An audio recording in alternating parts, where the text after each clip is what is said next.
Hi, and welcome to the OT is In, the podcast where we merge the worlds of education and occupational therapy to empower families like yours. I'm Sarah Collins, your host, an occupational therapist and a homeschooling parent. I've experienced occupational therapy by supporting families for over 15 years, but also through seeking out support of my own children, so I'm right here in the trenches with you. Though there is not one way to educate your child, there is a lot to consider when individualizing an education. And the goal of this podcast is to explain some of the why behind what an occupational therapist is thinking so you can apply it to your own family. Especially with my three favorite topics: executive functioning, handwriting, and sensory processing. Each episode will be packed with practical tips, expert interviews, and real-life stories aimed at helping you to create a supportive learning environment for your child. So, grab your headphones and get ready to dive in of the collision of education and occupational therapy. I'm Sarah Collins from Homeschool OT, and I'm thrilled to have you with me on this journey of discovery. Hey, and welcome back to the OT is In podcast. In this episode, I, your host, Sarah Collins, am joined by Dr. Isabella Tate, a recent doctoral graduate. Dr. Tate recently completed her doctoral capstone research on what she calls the STASI Protocol. It's a new screening tool designed to assess social skills and developmental needs in youth, especially in group therapy and community settings. Now, since one of the myths about education is that one form of education is better than another at promoting social skills, I thought we should dive into exactly what are social skills and is there a better environment to promote them. Interestingly, Dr. Tate connected social skills with motor skills and executive functioning skills in her research, all topics that we talk about frequently on this podcast.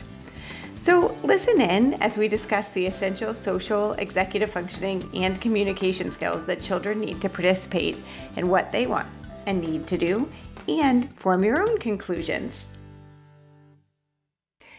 Before we dive into today's episode, I want to tell you about a new resource from Homeschool OT. If you homeschool, you've probably heard the question, but how do you socialize your children?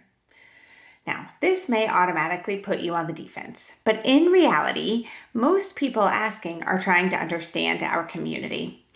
As I've learned from studying debate with my kids during our homeschool, one of the best ways to have a discussion is to be sure that we have the same definitions. And the truth is, social skills are about more than just being around other kids. They rely on executive functioning too. Skills like planning and self-regulation and flexible thinking directly shape how kids take turns, read social cues, and build friendships. And as with any skill set, like for example, motor skills or cognitive skills, some children develop more naturally than others. And that's why I created a free guide just for you, Social Skills and Executive Functioning, an OT Perspective. It defines the executive functioning skills and their relationship to socialization or social skills. And it gives some tools that you can use to support your children. You can download it today at homeschoolot.com or through the link in the show notes. Now, on with the show. Hey, and welcome back to the OT is In. My name is Sarah Collins. I'm your host, and I have with me today Dr. Isabella Tate. Now, we met actually at AOTA, which is the American Occupational Therapy Association conference, which was in Philadelphia this year. Very convenient for me, not so much for Dr. Tate. But as we were meeting, she had done some research and was presenting a poster, which I'm going to let you talk all about. And I had to stop her and be like, I need you to come and talk on the OT is In podcast and explain some of this research, but also more about some of even the testing and the protocols that you used as you were going through. So with that, can I just turn it over to you and can you tell us who you are, where you are on your OT journey and all of that? Absolutely. As you said, I'm Dr. Isabella Tate. I go by Bella to all of my patients. I am currently in Sacramento, California. I am on my first travel contract. I graduated back in December with my doctorate from Duquesne University, which is in Pittsburgh. And I had learned in my senior year that I wanted to go into travel. My heart is always with peds, and I probably will eventually settle down in peds, but I wanted to travel while I was young. Love that. And like just explore. I'm not married to one specialty right now. I think it also is just a huge learning experience. So that's kind of why I took the journey that I did. Hmm. However, I am from New Jersey, so I had to drive from New Jersey to California. We went coast to Gosh. coast. So it was quite the journey. But yeah, I met Sarah here at the AOTA conference. I was presenting my doctoral capstone, which was titled the STASI Protocol, which stands for Screening Tool Administration for Social Skills in Youth. That was a working title for a while. We had to make it appropriate because at first Hmm. we had it called sassy, and that's not appropriate. No, that's not going to work. We had to make it appropriate. But basically, what the idea behind it is that it was a protocol that I created in collaboration with the site that I was associated with, which was a pediatric outpatient site in Chester, New Jersey. And they needed to bridge a gap that was forming between what parents were saying on intake paperwork about their children for therapeutic groups and what the children was actually presenting as. So that's another thing, that there is no universal like Yeah. tool for the developmental process. There's like ranges, like, they should Hmm. be, and every, resource is a little bit different. So we tried to hone in on, based on what the curriculum was at the site and what the research was saying, what is most important. It's kind of like a very big generalized I love it. summary of what I did for my doctorate. Yeah. Amazing. So, one of the reasons why I had you come on here was because we, as homeschool parents, and that is primarily the listeners that we have here. We have some homeschoolers. We also obviously have some other occupational therapists as well, but primarily homeschool families, and are frequently asked about their children's social skills and how are you going to make sure that your child is socialized. And for me, as an occupational therapist, I frequently am saying, what type of social skills are necessary for this environment that you're going into, or this occupation, how you're going to occupy your time, right? What is necessary for that, which is very much what you were looking at. But how, if you're talking to parents, what kind of are the social skills that you were coming up with as you were putting it into this, into this protocol? Like when you were thinking through that, what came up as the important pieces developmentally? So one of the big ones that came up was executive functioning. Their problem solving, their attention to task. There was like I think it was called like theory of the mind. Uh, Okay. was also associated. I'm thinking of like one very specific article that I read, and that was like one that I wanted to focus in on, because I do think that a lot of a child's ability to have, so like their development of social skills has to do with their executive functioning skills and their development of the executive functioning skills, picking up nonverbal Hmm. cues, having a general idea of the environment that you're in and being able to act appropriately in that environment. So if you're out at a store, we're not doing the wrestling with our sibling because Hmm. we got into a fight that we would have at home. And I think that also comes down a lot to communication. So executive functioning and communication, being able to communicate our feelings, and in executive functioning, being able to say, like, I need to talk about this. I don't know how to communicate this. So Hmm. this is how, sometimes we have kids who have behaviors and things like that. But I think that exposing kids to each other is a really, really important thing. Doesn't have to be through school, bringing them Hmm. to the playground, having them join sports, having them join therapeutic groups, kind of like the ones that were at the outpatient site that I worked Hmm. with. But yeah, I would say definitely their communication skills. So you mentioned within executive functioning skills, because we talk about executive functioning frequently here on the Mhm. podcast. And a lot of what we talk about, we've got the task initiation, so getting started with something, persistence to be able to work all the way through, the flexible thinking or problem solving that you talked about before, within this as well. And then impulsivity, being able to recognize safety and, be safe and allow others around you to be safe. How would you say and direct, parents to really notice, okay, so how are you doing socially? Because a lot of times if we are around our kids all day long every day, we're easily making accommodations and setting up the environment for them for success in our home, but then we get out to another area and that's where we're seeing some struggles, right? Or what was the research saying as far as when are kids going to begin, or should they begin to be more flexible in that thought to be able to cross different environments? I mean, that goes back to, I'm thinking even back to when I was in school, and not Hmm. even necessarily what the research was saying, but as a baby, Hmm. you should be able to tell a child interacting with their environment, right? Hmm. Are they sucking on their fingers? Are they sucking on their toes? The first sensation that a child learns is in their mouth. Like that's what they Hmm. learn. And then vision comes and then so on and so forth. So their ability to interact with themselves and then around, I think it's like six, like 4 to 6 months, they Hmm. start really interacting with you. Like they start recognizing your face. They start recognizing the facial expressions you're making. Are you making a mad face? Are you making a happy face, a sad face? And they'll be able to react to that. And then beyond that, it's extra family members. And then a good amount of kids go into a preschool of any kind, or they have siblings. And so then it becomes a bit bigger, right? Like, how are Hmm. they interacting with their siblings? How are they interacting with the kids in preschool? How are they interacting on the playground? Are they secluded from everybody else? Are they not able to verbalize what they are saying Hmm. to their siblings or even people that they don't know? Because when you grow up with parents and they're around you all the time, you get very comfortable with them. Right. Even someone with autism, their parent, like high, like autism 3, like the highest Hmm. autism that is out there that we know of, like their parent is able to understand them a bit better than everybody else. So I'm talking about like strangers, like I'm talking about Hmm. like new kids on the playground. How did that child interact? Was it aggressive? Was it a Right. negative experience? Was it a positive experience? Were they very social? Were they interested in getting past the parallel play and starting to like, intersect and play together? Hmm. Hmm. Which also that starts around like 2 or 3, depending on how the Right. child is developing. But I think that getting them in an environment with other kids is what's most important. Like even their siblings. Like I think Hmm. that you can see a lot about how a child is developing with their social skills if you get them into an environment with another child. And the research that I actually found, the article about executive functioning, the test that they did, the experiment that they did was they had two groups of very different ages. They had like a 5 to 7 and then like a 11 to 13 or something like that. And they paired them up. And then they each had to complete a puzzle together. And it was actually very interesting, the overlap of Hmm. like where the executive functioning skills were at in both groups, given how different the ages are.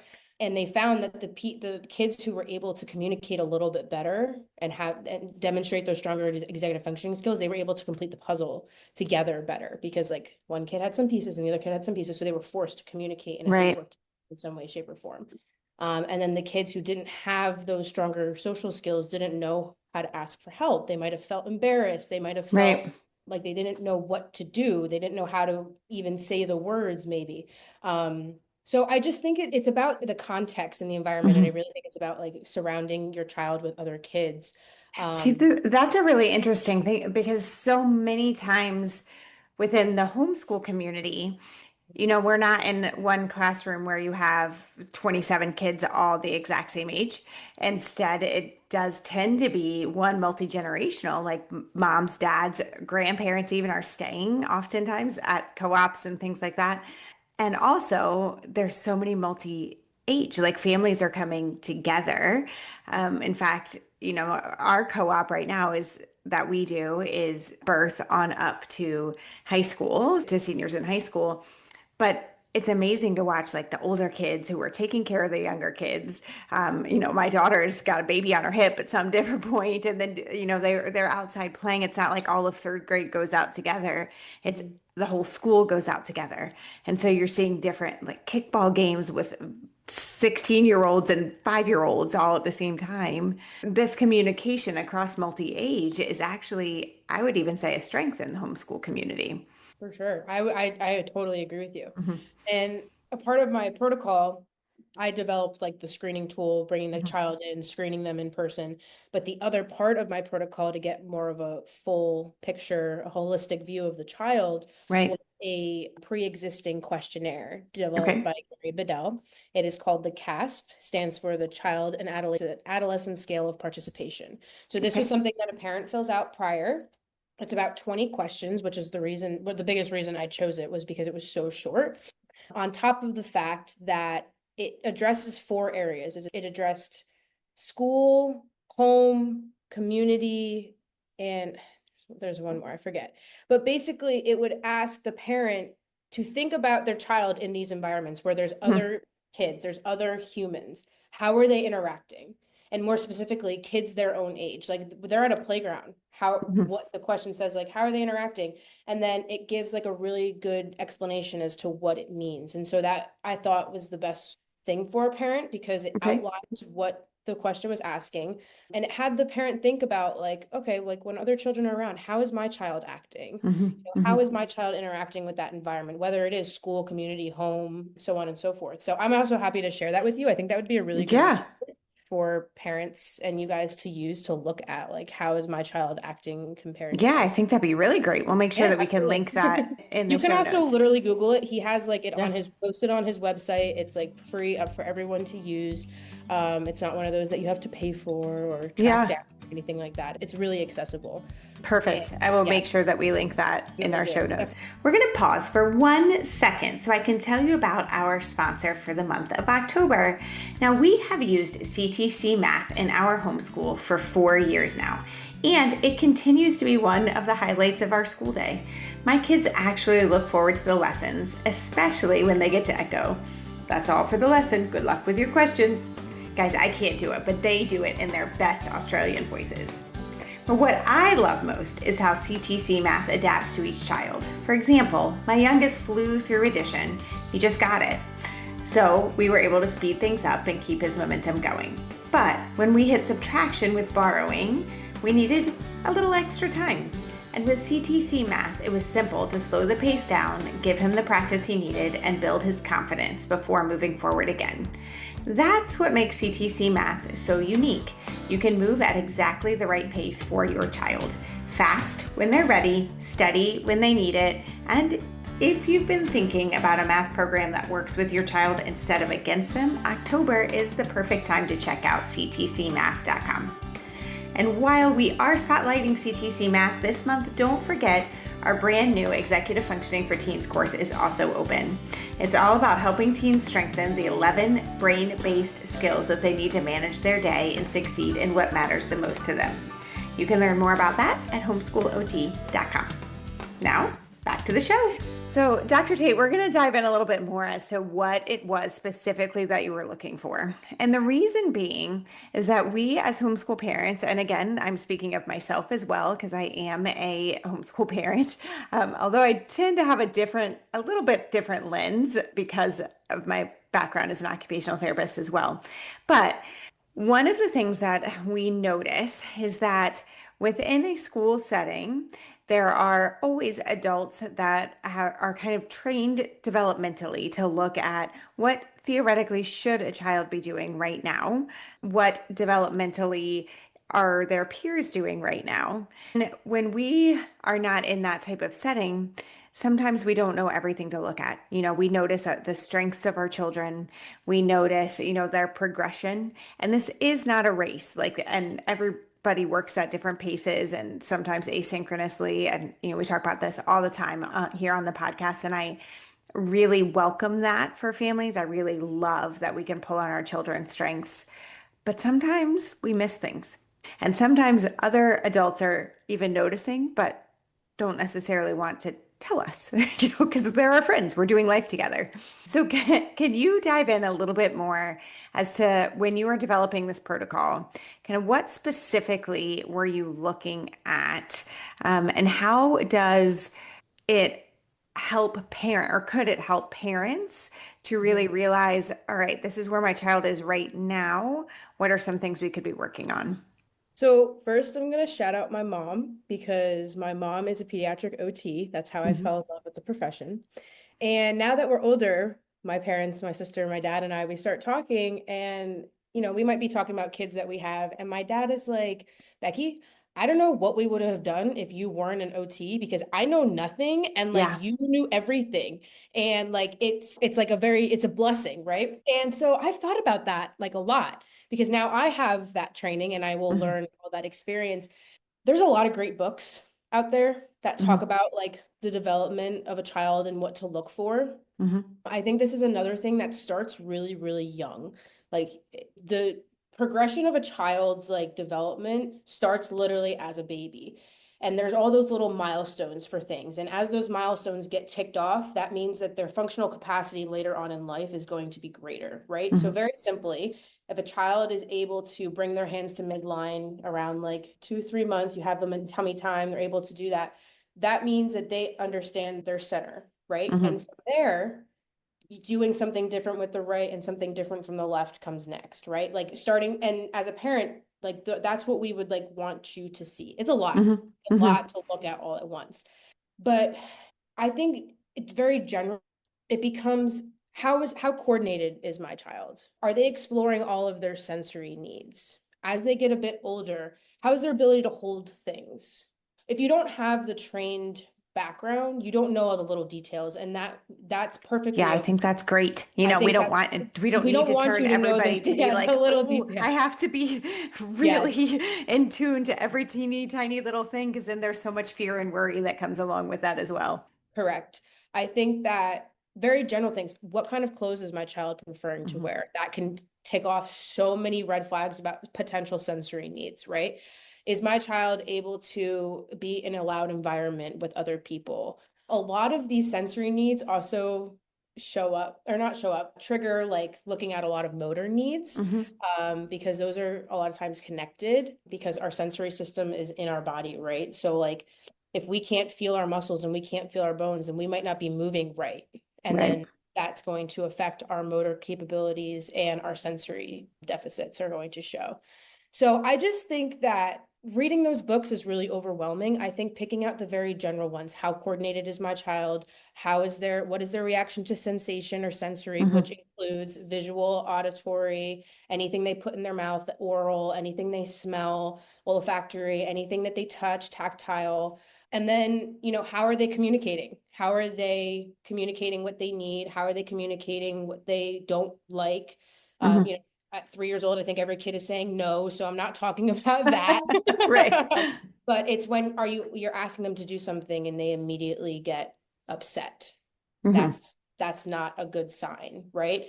Um, you're asking them how their day was and they don't know what you're asking of them. And it was Hmm. horrible. And that's obviously when they get a little bit older. But Hmm. there is no, kind of like I said before, there is no like protocol for this stuff. Like there Hmm. really like there's so many great sources out there that are going to tell you slightly different things when you're looking at actual like age ranges. Right. That's why it was really hard for me to actually find a source to support that part of my research because it really doesn't exist. It Hmm. does. There's massive ranges. Like, you know, Right. the only one we know is that by the age of 25, your frontal lobe forms. Like all the other stuff, like there's just very different ranges. And so that's why I'm saying I don't want a parent to be married to, oh my God, at 6 months, they're not doing Right. that. I think that it's important. It's also okay if you don't know and to Yeah. ask for Oh, help. I yes. Build your actually, team for yes, sure. I mean, literally, there's homeschooling, nothing wrong with not that. alone schooling, guys. I know that was a very big Okay. answer, but No, it's a great one because we as parents, it is a really important thing that we keep our eyes open because what we want our children to do is to be successful in what they specifically need and want to do during the day. And then we have to go back to what is the definition of success, right? But to participate willingly in what they need and want to do, like what's important for your family, what's important for your community around you. Can they participate willingly? And if so, then excellent. We're going into things. If we start to see struggles through, especially throughout the day in different areas, of our children not being able to participate how they want to, feeling frustrated within that, those are the times that we need to ask and build our teams and get support in there and say, hey, what are you seeing? What do you notice? How have you seen my kiddo participate well, going into co-op or going into the grocery store, all these different environments. So I think, and the reason, that we talk so much at convention and then, kind of as we're moving forward here is because as you were developing this protocol, I was thinking to myself, okay, so all these parents that are being asked, how do you socialize your children and what are your social skills, right?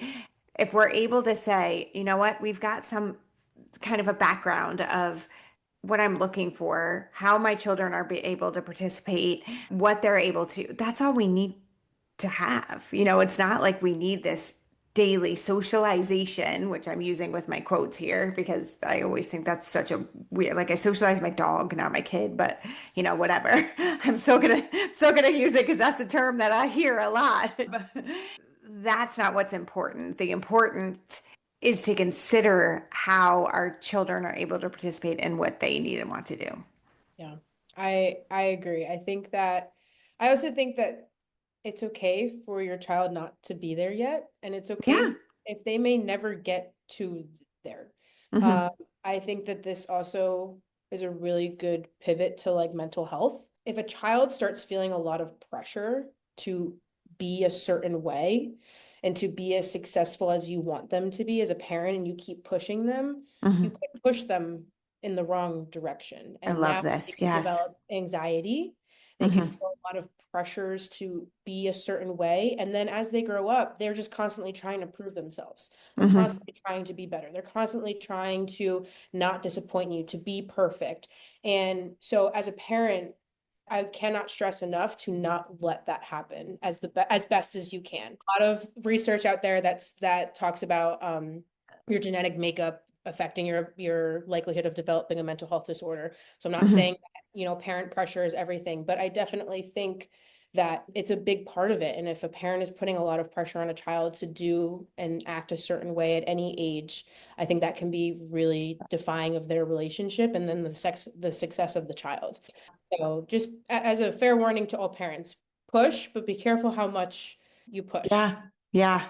Oh, I love that the thought idea, but it's really hard to be that, as a I parent. Like, know, what is that line and what I is that know, balance? It's I know. tough. As OTs, we only see our patients for like 45 minutes to an Yeah. hour. So Hmm. our job is to push you for that amount Right. of time. We're not around you all the time, right? So like as a parent, it's totally different to be in like a certain mindset and Hmm. a mind frame for like a lot, like prolonged Right. period of When time. we frequently say, there's this term within the homeschool community where we'll say connection over curriculum, Mhm. where the most important part of our day is the relationship with our children. It's not, how many math problems that we get done or, which sentence we diagrammed, but instead how we're building and learning and growing as our family, which really comes back to that same thing as far as, what importance is there with what your child specifically needs and wants to do, which can be different than, Johnny next door and Bella across the street, right?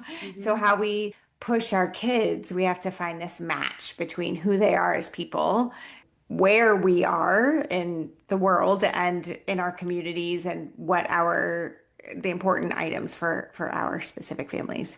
For kind of honing in a little bit on what skills that we should actually be looking at as parents, but also recognizing who our children are. Absolutely. Thank you so much for having me. I've loved this. Good, good. If you have been around here for any amount of time, you've heard me say homeschooling is not alone schooling. As homeschool families, we have the privilege of building our own team to support our children. That's why I'm excited to share Pacific Preparatory. They partner with homeschool families to provide customized support that fits right into your plans. All of their teaching is live, one-on-one, and completely virtual, so your child can learn right from home on a schedule that works for you. Lessons are interest-driven and child-led, designed around each student's strengths, goals, and challenges.